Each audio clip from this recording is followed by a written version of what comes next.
Nígbà kan rí tá a bá wà nínú ọkọ̀ òfurufú, pàápàá jùlọ tó bá jẹ́ pé lálẹ́ la wọnú ọkọ̀ òfurufú tá a sì ń bà, ìyẹn ni pé a lọ sí ìlú mìíràn, àwa ń bà ní ìlú Nàìjíríà, kò bá jẹ́ pé ní ìlú la wà tàbí a jẹ́ pé a lọ sókè òkun tá a sì ń bà nínú ọkọ̀ òfurufú.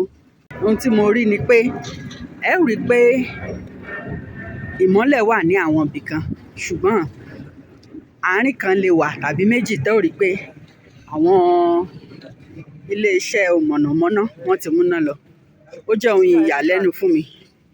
Ní bíi ìjẹta, òní ní August 9, níbi ìjẹta tí mò ń dé láti ìlú Akwa Ibom tí mo lọ, mo wá rí i pé ṣe ló dàbí ẹni pé gbogbo àwọn ilé tí mo rí láti òkè òfurufú láti inú bàálù bá a ṣe ń bà, gbogbo wọn pátá náà níná.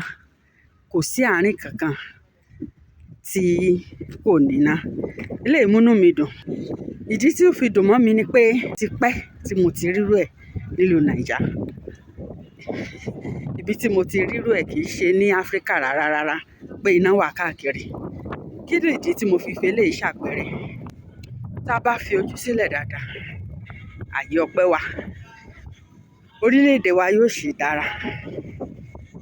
A ó sì ní àyípadà tó nítumọ̀.